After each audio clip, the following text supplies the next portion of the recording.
welcome everyone. Thank you so much for being here for History Happy Hour, Idaho's music and musicians, past and present. My name is Allison Espindola. I'm the Events and Rentals Coordinator here at the Idaho State Museum. The Idaho State Historical Society, which includes the Idaho State Museum, and also the Idaho State Archives, the Old Idaho Penitentiary, and the State Historic Preservation Office, and other historic sites, is dedicated to preserving and promoting Idaho history through programming like tonight, and also through on-site visits. History Happy Hour itself is actually a virtual monthly program. It's designed to bring our community together across the state and outside of our state borders as well, to talk about preservation, tradition, history, and a lot more. The discussions provide links to Idaho's past and that really illuminate and give context to the present. So thank you so much for being a part of this conversation. And also thank you to our Idaho State Historical Society members joining us tonight. I see you in our participants list. It's so wonderful to see you here. I always really enjoy it, and thank you so much for tuning in. If you are curious about how to become a member, or just are curious about the Idaho State Historical Society and what we're up to, you can visit our website at history.idaho.gov. So tonight's conversation is between two talented musicians speaking about Idaho's influence on their music and music's influence on Idaho. And our panelists tonight are Dusty Leigh and Steve Fulton.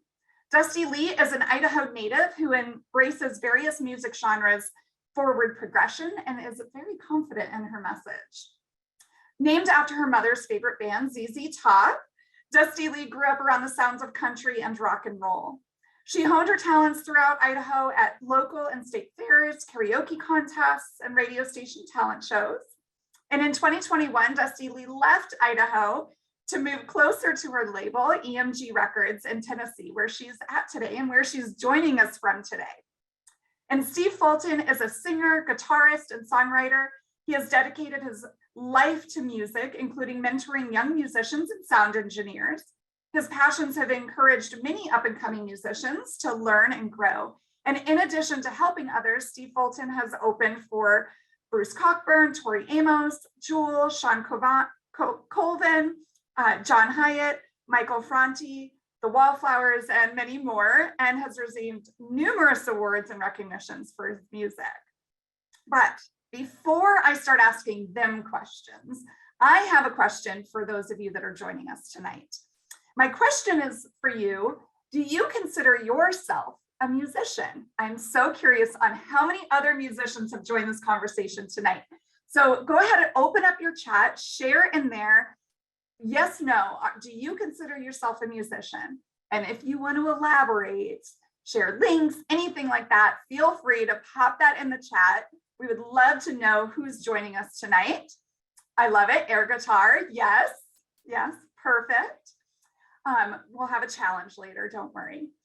But while you're typing away in that chat, I do also want to let you know that chat is where you can type your questions for the panelists tonight.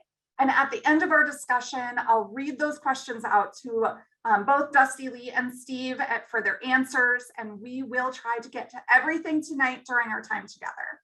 But thank you so much for sharing. Feel free to keep sharing away in that chat. Yes, I feel you. Love for music, but not a musician in that sense. But I'm right there with you, Sean. So thank you for sharing. We'll get into that conversation. So let's go ahead and get started. To start us off, Steve, can you share a little bit about how Idaho has influenced your music and your creative process? That's such a huge question, how Idaho has influenced me. Probably if I were to just, say Idaho itself, influenced me, it would be the people that I have, met through the years that are musicians. There's been quite a few really influential musicians from Idaho that I would say influenced me, and it's mostly it's funny. It's mostly in the genres of kind of Americana and country, and some bluegrass and some other genres. But for some reason, the ones that really influenced me are not necessarily the exact style that I play. But I think it was really mostly people that influenced me, through the years. Some of the, uh, if you're looking for, a clear head and for fodder for writing, getting out of the city and going into beautiful Idaho landscape, and that's one thing that's influenced me. I do a writing retreat every year up in Stanley, and you look out the window and you see the sawtooths and the salmon rivers right next to you. So there's a lot to do with that. So I would say those are the two main things that have influenced me.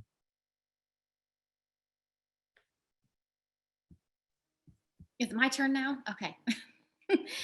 Right along with what Steve was saying, I think Idaho offers a lot of different aspects that can influence your music. For me, I grew up both in Nampa, and my grandfather was the owner of the Longhorn up in Garden Valley, Idaho, which is actually where I met and married my husband. And so, as a kid, I grew up kind of in the city, but then on the weekends and summer times and stuff, I spent up in the mountains and just, thinking about how, beautiful it is, and, the calm that comes with being in the mountains and, getting away from the city. But I think a lot of Idaho, in general, for me, I guess when I was a kid, I lost my mom when I was 15. And so as much as I love Idaho and Idaho will always be my home, I have, kind of a painful past with things in Idaho. And so when I married young and 18, and my husband was in the military, and we moved away, and we were gone for about 16 years, and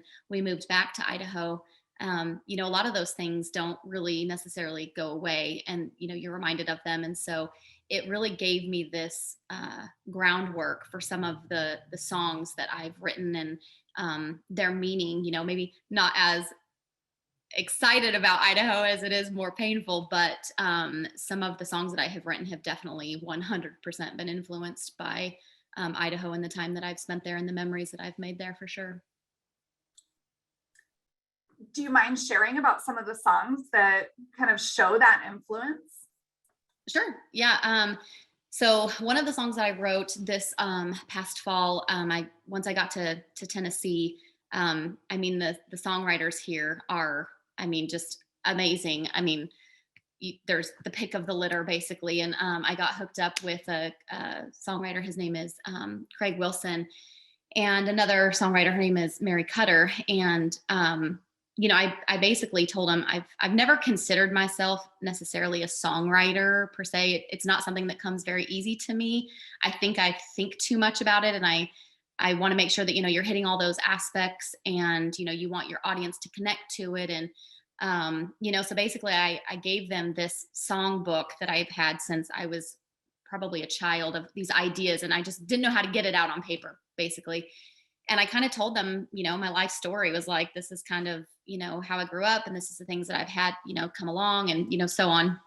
And so one of the songs that I really wanted to focus on was, I didn't know the title at the time, but when I knew for sure that I was leaving Idaho, that I was going to go to Tennessee, and, if I was going to do this music thing full time, I had to kind of make that move. I spent 16 years traveling the country with my husband as a military person, and, you don't get to pick where you go for that. So when I finally was like, okay, I'm going to actually do this, I was a little bit older, but I'm going to actually do this. This song called Leaving Idaho was basically kind of my story, my history of, a painful past and losing my mother, and how that shaped me as an adult. And then coming back to Idaho, to kind of take care of my dad, and then losing him in 2016, and kind of that impact that it had on me. And so it was kind of that, everybody says you can always go home, but sometimes home is not, it's not as happy for some people. And that was kind of my case. I'll always love Idaho, and I have great friends and stuff there, and I'll always love to visit. I just don't know that it's going to be, it's not always going to be my forever home, but that was kind of what Leaving Idaho was about, was kind of my childhood and making my way to a new place. Thank you. And some of those friends here in Idaho are actually, one of those friends is Steve. So Steve, I would love to also hear from you about, how does that influence of Idaho, maybe even the idea of Stanley, like going out there and seeing that, how does that show up in your music, or if at all? I think my influences about how I write have shown up from everything that I've listened to, which is some of it is definitely Idaho based and some of it's not. I finished a song a few months ago after reading an article about this fire that happened in downtown Nampa in 1909, and it burned down an entire block of Nampa. And I'm from there too, and I never even heard this story. So I read all about it and started doing all this research on what happened, and I ended up, writing a song about that. So there's some very direct Idaho things that I have written, especially that one recently. But the thing about, I think, songwriting is I don't know if you were always only in one place, maybe that one place would influence all that you write. But if you're like me, where you've lived other places, you've traveled like crazy, like Dusty has, I think you get your influences from everywhere, actually. Idaho has a lot of different genres happening all at once. There's a lot of different little scenes going on and some just amazing musicians. I see them all because they come through my studio a lot. But you can get influences from a lot of different types of music and, from all over the place. But I feel like I get it everywhere. Just everything that I see and everywhere I've been, I get the influences that way. Thank you. That's fantastic. And that's a great reminder too, that, everywhere and every interaction, every space has its own story for somebody and how that plays out and how that influences you. And then you both have such a fantastic platform to be able to share that story and to tell that influence.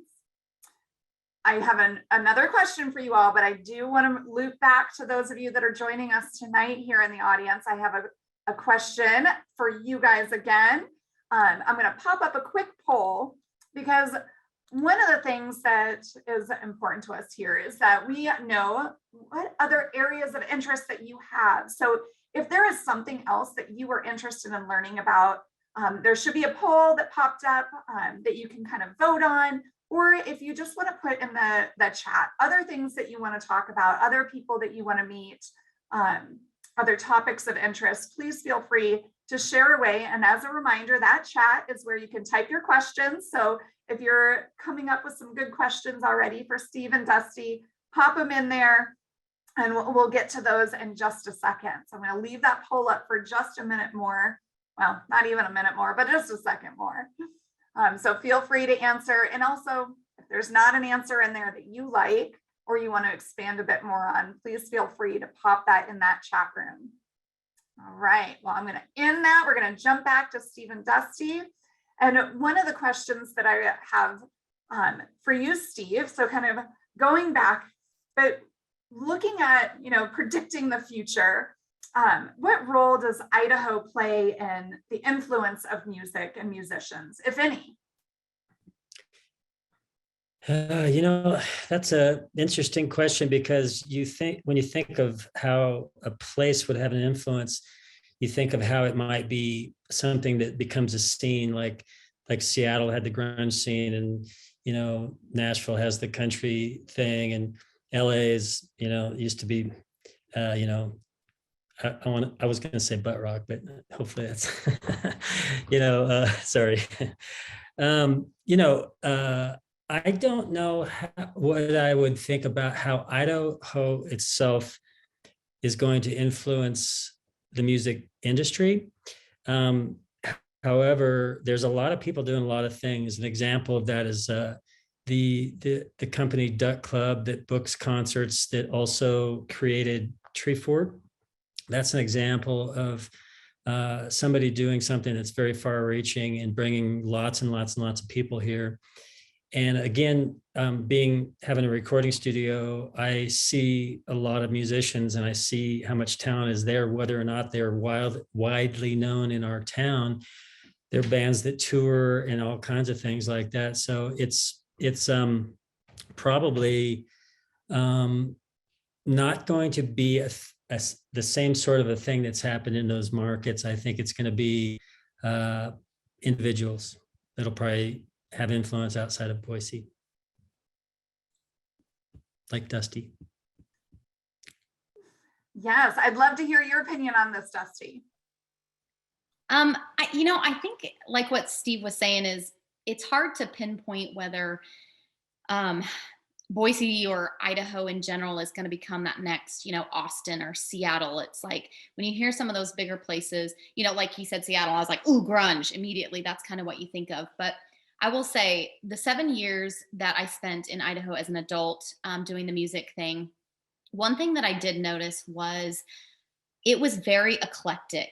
There is kind of a niche for everybody. And so one of the things that I've always struggled with is I never wanted to be put into a box. It was like music is music, whether it's, your specific taste or not.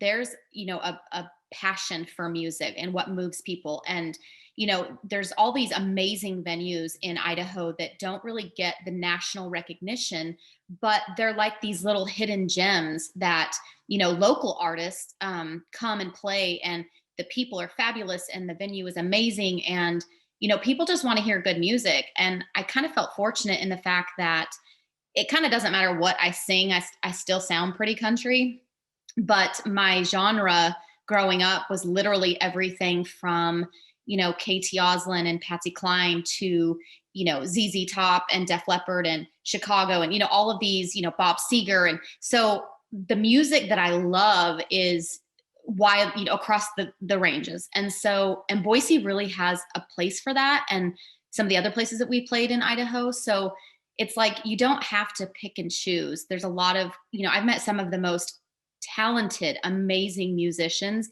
in Idaho. And one thing that I have noticed having left Idaho, and, it's always the next place you're going has the next best thing. It's always bigger and there's more here. And I will say the one thing that I do miss and will probably always love about Idaho is it wasn't so overly saturated, and the clicks weren't, I guess, as prevalent when I was there, or I guess I just didn't notice them because maybe, I don't know, because I don't really pay attention. But having moved to where the country music capital is, you would think that it would be like this, all welcoming, and it really isn't, because there's just so many people doing what you're doing. So when I was in Idaho, I kind of felt like this rock star, and coming to Tennessee, is not quite so much. So, there's such pros and cons. So I think Idaho in general is, it's growing so rapidly. We've talked about how Boise was a lot like Austin, 20 years ago. And I think that my hope is that Idaho will keep that, that being all inclusive for other musicians. There's a book that I read actually when I first moved back to Idaho called If You Want to Be Famous, Move to Boise. And I bought it as like a satire, but there's so many principles in that book that I was like, this is kind of actually true. This is how I feel, it was very welcoming, and you meet other musicians. I got hooked up with Steve really early on, looking for, once I signed with a label, I needed a place locally to record. Flying back to the East Coast, every couple weeks was just not ideal. And immediately, Steve is this pillar in the community of just performance and knowledge. And his studio is fabulous. The arts that he does, all of it is amazing. So people that don't know Steve, just get to know him, have a conversation with him, because he's one of the best people I've ever can call my friend. I love Steve. So, being able to be in his studio and record, I was so nervous, because he didn't know who I was, and, but just, well, how about if you try it like this, just goes out of his way to make everybody feel comfortable. And his reach in the music community is phenomenal. And so that's the one thing I do miss about Idaho is the music scene there is genuine. It really does feel like a family, regardless of what your style is. So. Thank you. So Dusty shared a little bit about meeting you, Steve. What was it like when you first met Dusty? Do you remember that first day or working with her? Yeah, I met her husband Wade first, but no, Dusty's just awesome. She came in the studio and was just a lot of fun, and then she got in and started singing, and I was like, okay, well, this is going to be easy.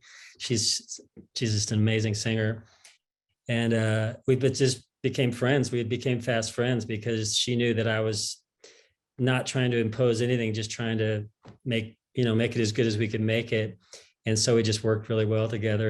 And we were talking a little bit earlier off camera about the fact that we needed to book an extra half an hour just to sit and visit because we became good friends. But it's kind of an interest. Thanks for the things you said, Dusty. I appreciate that so much. There's a really, really amazing camaraderie in all the musicians in Boise. It's not competitive, really. I mean, I'm sure there are some things that might be, but I don't really run into that. Even other studios in town, we're not, we talk to each other. We don't have this weird territorial thing about it. I don't anyway, and I don't think most of them that I've talked to do. But there's a really great music scene and a camaraderie with all the musicians, and there's some amazing musicians in Idaho, in Boise especially. Thank you. I appreciate that. And I appreciate you sharing a little bit about how Idaho kind of has played a role in your music and in your creative process. We do have a few minutes to answer some of the questions that have come in from the audience. So I want to make sure we get some time in for that. So one of the questions that came in was, what would you tell a young music maker on how to get started and find the drive to continue when there are so many challenges in the industry? Steve, you're unmuted, so toss that one to you. I'm ready to jump on this one. Well, it's interesting. I have two young relatives that are both getting into music in different ways, and the thing about it is to make sure that someone is not delusional about what it means.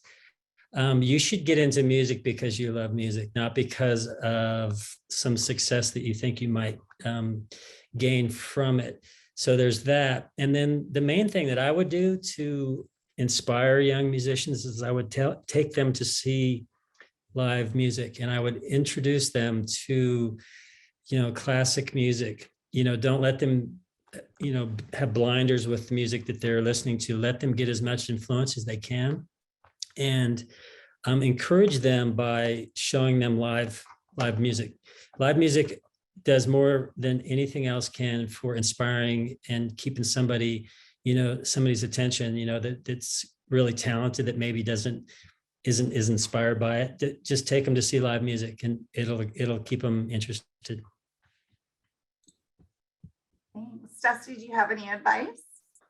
Agreed. I think I would probably tell people basically what Steve said. Don't go into it for the fame or the fortune that you think you're going to make, because it is a long, hard road. And you quickly learn that there is always somebody better, smarter, has more money. The passion is what drives you, because at the end of the night, when you are exhausted and you are packing up and you made $100 and you wake up the next morning to go to your real job, it's the passion of the music that drives you, because that's what forces you to continue. Because the doors that get slammed, all of the no's that you hear, all of the what ifs, or and I will say, for being a female in the industry, I feel like it's harder almost, because there's this level of judgment that comes from, oh, well, she's older, or you almost feel like you have to outperform your male counterparts in a sense, because there's just, the industry standard is very, very high. They always say, men age like fine wine and women age like milk. And that's what it feels like, so it's got to be the passion. The passion is what drives you, because music is not something that you get rich on very quickly, no matter what, the new age shows have shown, the talents are, it is not reality. That is not how it works. So just dive in with the heart and the passion that you've got a story to tell, and let the influences that you've lived tell your story. And that's what is truly lets you know that you made it. And you did touch a little bit on this, but another question came in about, what are your thoughts on the competitive shows like The Voice? What do you think of those? I don't know. I have a love-hate relationship with them because I love watching the really amazing talent, but it's kind of like changed everything with young artists. They think that that's what your goal is to get on one of those shows. So it's kind of made it a little confusing for young artists. A lot of times they think, okay, I'm going to be a singer, so what do I do? Well, I need to strive to be on The Voice or something, and they might not be the type of singer to get on, on one of those shows. I was actually on Star Search a million years ago, and I was shocked when they picked me because I don't have the kind of voice that I always saw in those shows. Well, it turns out that that year they were looking for singer songwriters, different types of not these big belting singers. So that was an anomaly and very strange. And I just think that it kind of, I don't know, I think it's great television, but I don't know if it's a great message. 100% agree with Steve. When The Voice first came on, I actually got an audition for The Voice, and I flew to Atlanta. I was actually living in North Carolina at the time, and I flew to Atlanta, and it was like herding cattle. I mean, literally, we were in this big room downtown, and there was just so many people, and there was all these tables set up, and I mean, everybody's just given their 5 seconds of belting, and they don't even look up at you, and they're like, next, and somehow I don't know how, but I made it through 6 rounds. And when I finally got upstairs to the last round, it was just me and this other guy, and we were in this room, and there was 3 judges, and I mean, they literally didn't even look up at us. They just said, the guy in front of me, they were like, what's your name? And he gave his name, and they're like, and what are you singing? And he told him his song, and he sang for probably a good 20 seconds or so. And then the guy kind of did this little, like, okay, that's enough. And then they asked me, what's your name? And I told them, Dusty Lee Houston. And they're like, I don't want your stage name. What's your real name? And I was like, Dusty Lee Houston. And the guy kind of like looked up at me and was like, okay, that's a guy's name. Like, I said, well, I didn't name myself. So, can't really help that. But, they asked me what I was going to sing, and I told him, and I sang for a few seconds. And then he's like, well, can you sing something else? And I was like, well, yeah, I got the whole catalog to sing. You could tell they were looking for something really, really specific. And so I said, well, what are you looking for? And so I remember, I don't know what I was thinking, but he was like, well, that was country. Can you do something more rock? And I started belting out Heartbreaker, a cappella by Pat Benatar. And I made it through probably a good half of the song. And he stopped me, and he took off his glasses, and he said, so let me ask you a question. If I told you that you would move forward, but we could change your name, cut your hair, and they found out that I had a band, and you would basically have to give up your rights to, perform live with your band, how would that work? And I was like, it wouldn't. I said, because, I'm not of that age where I'm willing to sell my soul to the devil just to make it, because that's just not the life that I'm looking for. And I've worked hard to be who I am, to make a name for myself, and to do it the way that I want. I don't conform for anybody, and I'm not going to start now. And he said, that's kind of what I had a feeling you'd say. He said, we're really looking for people that are young and impressionable, and, we can shape them and mold them. And I thought that it was kind of, at first I was kind of sad, but then I saw the gal that actually she made it to the 2nd spot and that season. And I remember what she sang when I was in one of the rooms with her, and the way that she looked, and then what she morphed into. And it was nothing, so it was just it was like, okay, I was kind of disheartened, because like, oh, this could be my moment, my one break, but then it was like, no, because I'm not going to be who I'm not when I fought this hard, to get to where I'm at. So yeah, those shows are great for entertainment purposes, but I really do feel like they paint this unrealistic expectation of what's to come, so. Thank you. Thank you so much for sharing, and for also being really transparent about, life and music and passion, and some great advice for folks out there that are interested in the music industry, and how to move forward, and what Idaho's kind of role in all of this could be and is today. But we are right at that 6:30 mark. So thank you all for joining us tonight. Thank you, Dusty Leigh. Thank you, Steve Fulton, for being here. The Idaho State Museum is committed to providing opportunities like this to share with you, our visitor, while at one of our sites or at home.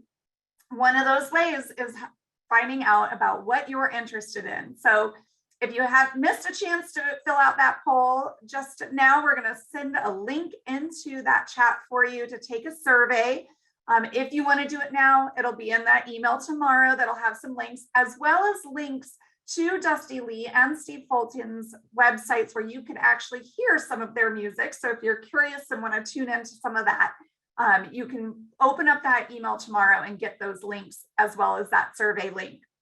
For up-to-date information about other events, like our next History Happy Hour, which is coming up on April 13th, or to become a member, or to sign up for our newsletter, you can visit our website at history.idaho.gov. We hope to see you at one of our sites soon. I hope that you tune in and listen to Dusty Leigh and Steve Fulton. You can find them on all sorts of streaming platforms as well. So make sure that you go on, like, follow, all of the things. Thank you so much and have a great night.